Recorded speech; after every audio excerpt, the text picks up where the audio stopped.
How about that? Can we hear me? Can we hear me now? Can you hear me now? How about that? See, that's really funny. Okay, so see, technology is great when it works.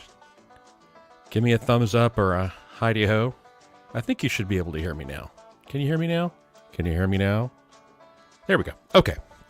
So, hi. Let's start this over again. Hi, I'm Dr. Mike. DrMikesEmporium.com. Dr. Mike's Emporium on Instagram. Awesome. Okay, so what I was saying before the microphone decided to cut out was we did a panel up in TeslaCon up in Wisconsin a couple of weeks ago. Gosh, has it been 2 weeks already? Good gracious, time does fly. But there we go.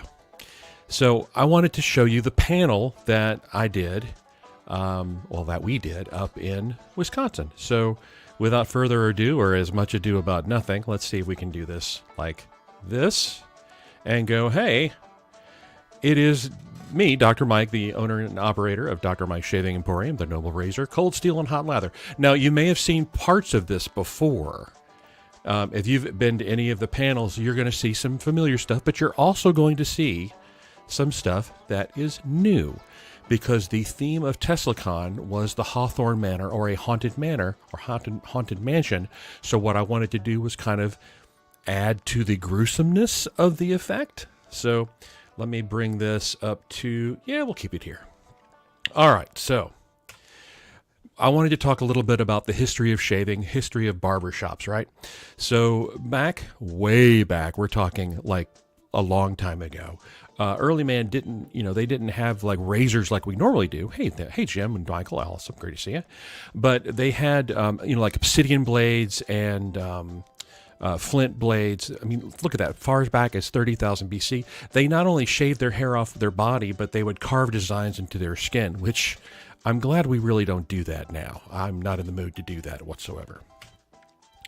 So moving on, in Greece, Alexander the Great was obsessed. He was obsessed with being clean shaven.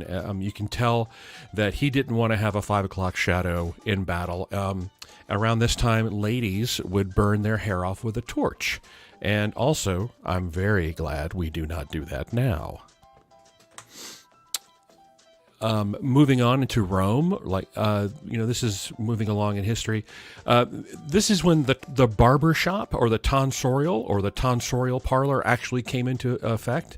They would use an iron novicilla, a Roman razor. So you can see an example in the green thing there, that they would literally put oils on you and scrape the hair off you, and that does not seem comfortable. You can see the paddle-shaped one there as well.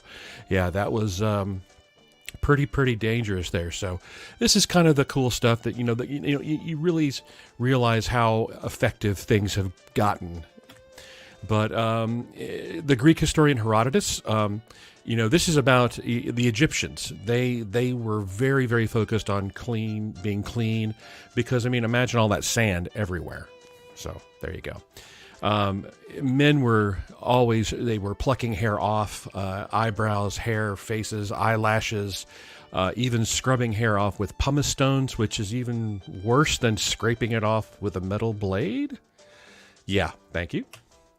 Moving into the Middle Ages, there's some really interesting books on sort of the cosmetics and the hairstyles of Middle Ages, because we have a little more written documentation about that. The elaborate hairdressers. I talked about Marie Antoinette. Most people, when they think of that, they think of the huge hair pieces. But women would shave off their hair and their eyebrows and then draw them back on and make them as beautiful as possible. They also used a lot of lead-based paint as makeup, which not very healthy. Men were expected to be neat and clean, especially with all those plagues, right? So I think, yes, this is when we started. I actually added this in for the Hawthorne Manor. So when people got sick, they thought it was a problem with your blood, or the humors, as they called it. You had, green bile and bitter bile and yellow bile and all this other stuff. And if you had a problem, like if you were not feeling well, it was typically attributed to your blood, a problem with your blood. So if they got rid of the blood, the old blood, and they got you new blood, you might feel better. So the monks would normally do it, but because barbers at the time were more skilled with sharper instruments, hint, hint, like razors and such, they said, hey, why don't you come along and help us, and you can help bleeding, right? So if you could cut hair or beards, they might be handy cutting your vein open, So I'm really glad we don't do that anymore either. I believe George Washington, I think I brought this up in the panel, is that I think George Washington actually died when the doctors were bleeding him over and over and over again, and that kind of helped move him along and ended his life. Pope Alexander III, he said, okay, in the late 1100s, said, hey, guys, cut that out. So he said, you don't need to do that anymore. We're glad he did. You may have seen the barber pole. I always love this kind of trivia. The barber pole being red or white typically was the theory is that barber surgeons, quote unquote, they would have the red or white bandages, right? You would have the blood on the bandages. The white bandages would be red, and so they would wash them and hang them out so people knew where to come. There's theories about the pole that the patient, quote, the patient would grab the pole and hold on while they did the bloodletting.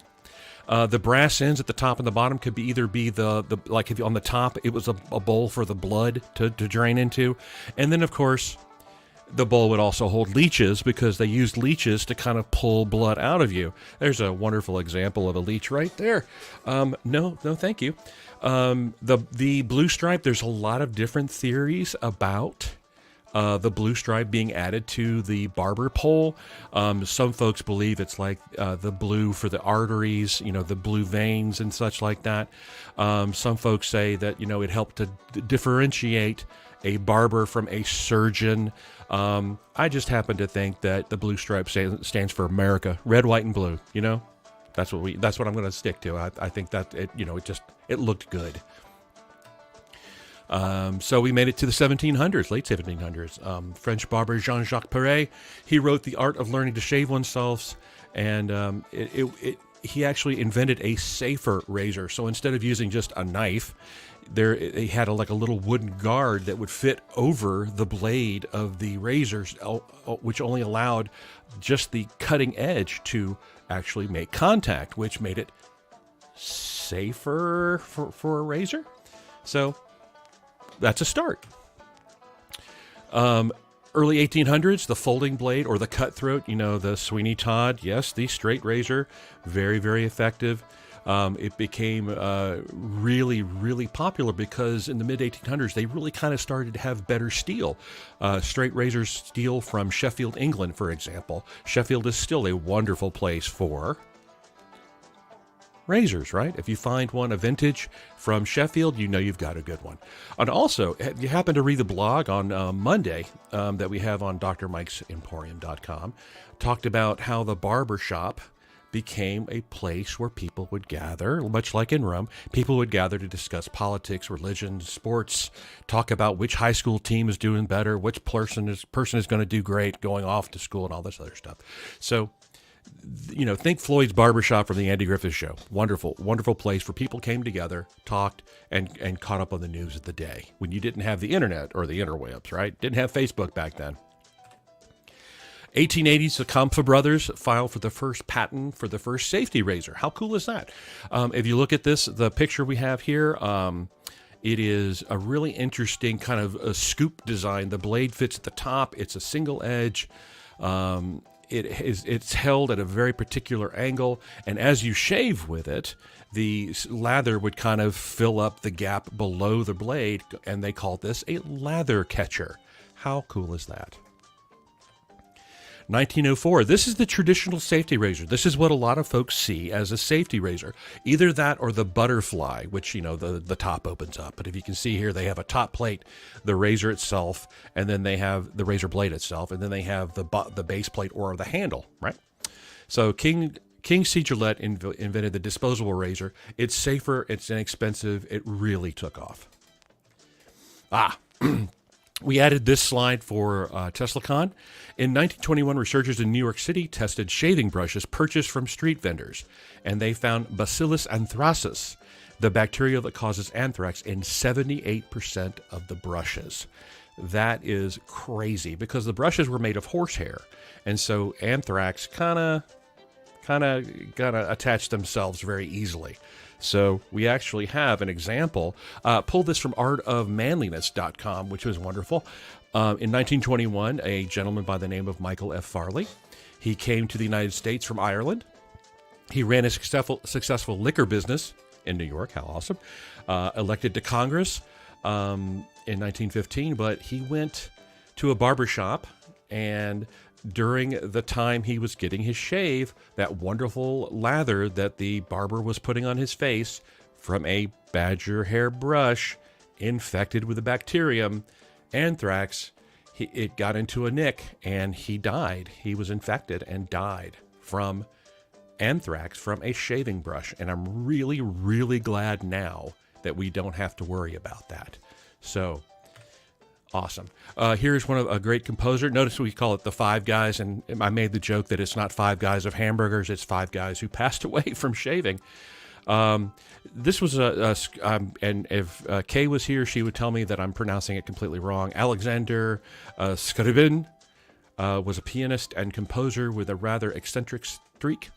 He died at the age of 43. He nicked himself while shaving, and he got sepsis and blood poisoning, and passed away. Also has a wonderful mustache, by the way. So there's two. Number 3, John Henry Taylor, 1911. He was a horticulturist. He went on a cruise ship, Red Line cruise ship, back in 1911. Yes, they had them back then. The barber on board gave him a little nick as, I guess the waves were tossing and turning the boat. He got a little nick, and then later that night, his throat began to swell and fill up with fluid. The ship doctor said, "Oh, you got a little blood poisoning there, and you'll be fine. You'll be fine." 2 days later, the swelling increased. He could no longer talk. He died from a severe edema with the swelling. Couldn't swallow, couldn't breathe. How awful is that? That's 3. The 4th gentleman is John Thoreau. Yes, that's the brother of famous American writer and transcendentalist Henry David Thoreau. Walden's Pond, anybody? So in the winter of 1841, John Thoreau cut himself with his razor. A few days later, he came down with lockjaw and died in Henry David Thoreau's arms. His brother's death devastated Thoreau. He didn't talk to his family. He ended up going off into the woods to get away and mourn his brother's passing, which actually came to create one of America's most wonderful transcendentalist stories of the Walden's Pond. How about that? It's amazing. It's amazing. The 5th gentleman is Lord Carnarvon. George Herbert was the chief financier of the archaeologist who actually helped with King Tut's excavation, right? When they found King Tut, he was the guy putting up the money. But in 1923, he was bitten on the cheek by a mosquito, and he was shaving, and it sliced open, which, a little bump, and boom, there you go. It got infected. He got sepsis. He passed away, contracted pneumonia, and died in 23. So that's 5 guys who passed away, or 5 people who passed away from shaving. How about that? So these were always the wonderful times when the crowd would interact. We had about almost 30 people in the crowd at the panel, and this was 1 o'clock on Thursday before the show even started. So we had a good crowd. So back to the history. In World War I, the U.S. government said, "Hey, Gillette, we need safety razors so the armed forces can shave." World War II as well. By the end of the war, 3.5 million razors and 32 million blades were distributed. If you want to talk about market share, that is a great way to get market share. Right, Chris? Exactly. Yeah, I'm glad things are a little bit more hygienic now. In 1928, Colonel Jacob Schick patented the first electric razor. That's Schick in the corner there. His razor is very basic. And I wanted to bring this up. If you see on the bottom, I wish I had a little pointer, but on the left is a piece of hair, a where it gotten cut at the 30-degree angle, and you see how clean that is. The picture on the right is what happens to your beard hair when it's cut with an electric razor. Aliens, it's always aliens. But that's why, it may feel like you're getting a close shave, but you are destroying the hair. So we don't hold that against Schick. He created a wonderful company, and that's awesome. And he's also Canadian.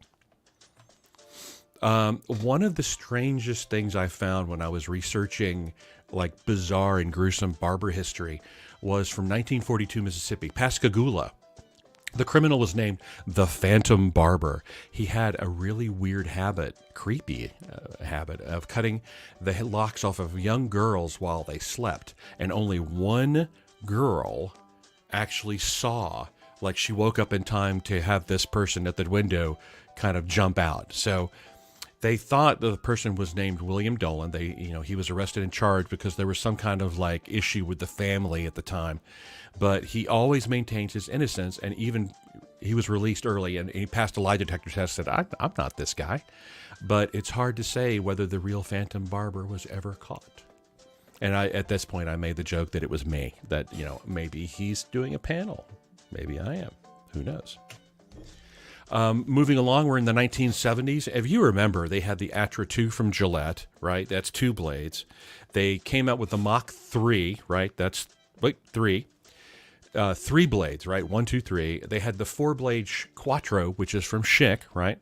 And then Gillette said, oh, no, we can do better than that. That's the 5-blade Fusion, which is actually 4 blades on the front and then 1 blade in the back for like trimming and such. Dorco, which is, I believe, South Korean company, came out with a 6-bladed cartridge. No kidding. However, in looking up tonight, I found that Dorco has come out with the Pace 7, which is a 7-bladed cartridge razor. That is insane about the number of blades you'll be dragging across your face. No, thank you very much. At this point, I went into talking about I call it noble shaving or dapper shaving or classic shaving or wet shaving, whatever you want to call it. The benefits of noble shaving. One of my favorite quotes comes from Henry Ford, who, when he was selling cars, he actually would say, you can have any color you want as long as it's black. But one of the biggest things about classic shaving or noble shaving is that you can have any kind of shave you want. If you want to have there are so many different razors, there's so many different blades, there's so many different brushes and soaps and aftershaves and pre-shaves. All this wonderful stuff is available to make the shave your own. And that's one of the things I really like about it, because, if you want a all lemon shave, you can do that. All lime shave, you can do that. If you want the super cold shave, you can really do that, because we know how to get that taken care of. So let's talk about the benefits. So shaving with a safety razor or a straight razor, it could potentially save you money. Yes, potentially. Normally it's about $230, $240. If you go from you get a basic safety razor, just get your pack of blades, use basic soap, you're saving money left and right. You get better results because you're not dragging all those blades across your skin. What you're doing is getting a much closer and cleaner shave with less irritation. It's better for your skin. You're not scraping and driving, all manner of things across your face. Better quality products. A lot of times, a lot of the artisan-made soaps are made with better ingredients. We're not talking all the parabens and silicones and all the waxes and heavy-duty stuff and chemicals like propellants. You don't have to worry about that. Yeah, you can get... Yeah, the rabbit hole runs deep, doesn't it? Or doesn't it, Chris? And for the one thing, it's greener. There's a lot less waste. You're not throwing plastic cartridge after plastic cartridge away. I have the little blade banks, and I've put hundreds of blades in there, so when it's time to go, we can recycle those. The one thing that I really love the most is it turns a daily chore into something enjoyable. It's that 15 minutes or so for you to stop, smell the roses. Speaking of roses, if you want rose shave soap, you can get that. So take the time for you. Important, right? Different, we call this the Noble Tools. We have straight razors, safety razors. Straight razors are like the Sweeney Todd razor, or even what they call a kamasori, which is essentially a single, like a shaft of metal that has a blade on the end. Safety razors, we've talked about those. That's the 3-piece or the butterfly. We have brushes made from a wide variety of products, soaps and creams, mugs and scuttles, and strops. Notice I didn't say strap. I get so many people that ask me if we sell straps. We don't sell straps. We can get strops, which is the act of stropping your razor, right? Okay.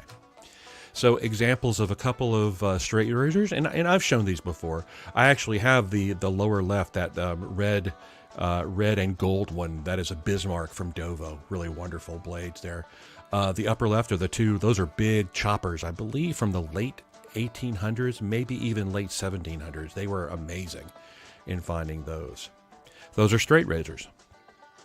Again, safety razors. We talked about the 2-piece, the 3-piece, the butterfly. The one in the lower right is no longer May. That's a Merkur Futur, Futur, and that is a really serious safety razor. Brushes. There you can see a wide variety. You've got horsehair, you've got boar hair, you've got badger hair, you've got synthetics. Synthetics have really come a long way. We actually carry the Parker brand of synthetic badgers, and those are really nice. They've come a long way. They used to feel like paintbrushes. Yeah. And with badger hair, and we've kind of moved a little bit away from like badger hair for my shop personally, just because we find that the synthetics really seem to work well. And they also, you really have a tough time getting specific quality involved. You never know what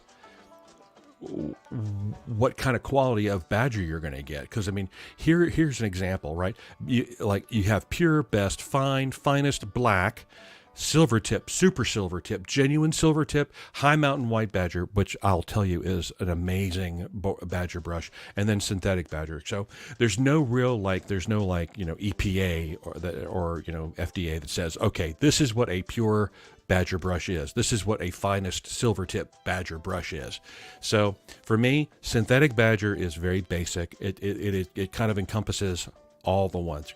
Yes. So High Mountain White Badger supposedly is the top of the line, at least in the information that I have. I actually have one brush that I had made for me. I think it was a birthday present that I gave myself. It is a big honkin' knot that really does great. Badger holds heat, it holds moisture, it holds water, it holds soap very, very well. But I tell you, the synthetics do a great job. Soaps and creams, your high-end shaving creams, they'll have water. Stearic acid really is phenomenal for helping to make bubbles. Any of the myristic acid, the saturated fatty acids, make the bubbles that makes it, lather. Your potassium hydroxide, sodium hydroxide, aka lye, that's your inorganic base. You can get coconut acid. This is an example of a high-end shave cream. Glycerin. You can put in botanicals or essential oils, all the wonderful things you can put in. Notice there's nothing weird in there. There's nothing like crazy, waxes or silicones or propellants or anything like that. So you want to focus on getting the good, clean stuff. Mugs and scuttles. I have a couple of mugs. I have a couple of scuttles. The scuttle is the thing sort of looking like a double boiler almost. It's in the lower right-hand corner. You fill the bottom of that up with hot water, and the bowl stays hot the entire time. How cool is that? Well, how hot is that? But if you've seen my videos, the shave videos, I face lather, so I'm essentially loading the brush from the soap container, dip the tips in hot water, and go to your face and lather. A lot of folks really, really enjoy a mug, and we get asked all the time, do you have any of those shaving mugs? And yeah, we can get them. The Old Spice mugs that they used to sell have become very, very popular and very, very expensive sometimes. If you find a very good vintage one, see if you can grab that. Awesome. One of the neat things about mugs is what they used to do, and I think I brought up the Andy Griffith Show one of my favorite shows of all time. Floyd the Barber actually had a shelf behind him, and they would have mugs, and you would bring your mug, your personal mug, to your barber shop. And a lot of times those barber shops, those mugs would have pictures on the mug showing what you did for a living. So if you were a lawyer, you'd have your name on there, and you would be like a lawyer. Like there's a doctor, or if the person was like, oh, there's O'Connor who is worked on the train line or something like that. So it was kind of a matter of status, right? How cool is that? I think we need to get back to doing that. The strop, we talked about strops, not straps. But typically it's leather, cow or horsehide. I actually have a kangaroo leather strop. And then they had a little, those are kind of cool. They're very strong, very thin. And linen would be used to sort of polish it, right? Yeah, same with English pubs, bring your own glass or mug. Exactly. You could have a hanging strop, which is like, a long piece of leather that had a hook on it. It would hang. Paddle straps are the ones that are like literally look like a paddle. And bench straps are the one you put on your table, and you go back and forth on there. So it's a way to sort of, really refine the edge. Stropping versus honing. Honing is when you're actually taking the metal. Hold on, I actually have one right here. You're taking your razor there we go. It's to a stone and taking metal off of your blade to reset that edge. And stropping helps to sort of get it back to straight, because when you shave with it, the edge will bend or roll, and you want it straight, nice and neat, and nice and clean. So the stropping helps get rid of all the debris. It really helps smooth things out. I've had a shave with a razor that was just sharpened, like honed. And then once they gave me a couple of strokes with it, without stropping it, and you could feel how sharp it was. And the moment they stropped it, it smoothed it out. It softened it a bit, which is very important. So the noble process, we talk about this every single time we do these videos. Beard prep, we talk about remember the three things we talk about, right? We talked about the physical, the thermal, and the chemical. Heat and moisture pre-shave. That's we use Perasso pre-shave stuff. We've got Cella stuff. It's anything you put on your face to help hold the moisture to your beard. The physical is the agitation of your shave brush, right? When you're going to town and really preparing that beard, you're helping the moisture and the soap really get in there. The thermal is the heat or cold, depending on which kind of shave you want. So the chemical is the actual soap itself. Soap and the stearic acid in soap will help to soften your beard. I always say the beard prep is the number one best way to avoid irritation in your shave. For lather prep, you soak your brush in hot water and you whip up your lather. Like we used to say, lather like you hate it. We say lather like you love it now. That's the important part. Razor prep, if you have a straight razor, you can strop it, make sure it's nice and smooth. If your safety razor is dirty or you haven't changed the blade in a while, put a new blade in there, right? A safety razor. The shave, we talked about the three, I can't get my finger right there, 3-pass shave. That's with the grain, typically from the top down, and across going this way and that way, and then against is going up. Like, so if say your beard grows 100% straight down, you're going to go from here down, you're going to go here across, and then you go up gently. And afterwards, take yourself a cold towel, like put a towel in the cold water, wring it out, and put it on your face. Take care of your skin, and that will be a very beneficial thing to help reduce your irritation. And the smelling good part is also always a plus, right? Always a plus. So let's see. So that's kind of the walkthrough, and I think, yep, that is it. That would be it. That would be the panel that I did. Now, after that panel, I actually went and did a full shave. I did a full face shave. Well, not full face. I lathered up. And I also got this wonderful cut because as I was trying to explain to them how you can actually hear the razor cutting through, as I leaned over to the microphone, I turned my neck, and as I came back, I bumped into the razor blade and gave myself a nice little line, and it began to bleed on my shirt, which was not very pretty. So, congratulations, you've just enjoyed a wonderful panel. Where am I in the garage? No, I'm in my office in the back. This is where the Dr. Mike's HQ, this is the nerve center of Dr. Mike's. But I was going to say that the last thing we have to do here is we're going to tell you where we'll be tomorrow. Tomorrow, hopefully, fingers crossed, right? We have a holiday market, which is out in Northcrest Civic Association. This is right around the corner. It's at the Northcrest Swim and Tennis Club. If you're in the Atlanta area, it's located at I-85 North and 285, the Spaghetti Junction, as we call it. They will go from noon until 4. It's a nice little short 4-hour day. They have Santa Claus will be there that you can get gifts. You can have arts and crafts. I know they always do great food. They'll have the grill cranking, if I remember correctly. And this is one of the funny thing about this is that they're bringing this back. They were really worried. With everything going on the past couple of years, they kind of put a kibosh on this. This is the first year it's coming back. We've done this event several times. It's always wonderful. Lots of great vendors there.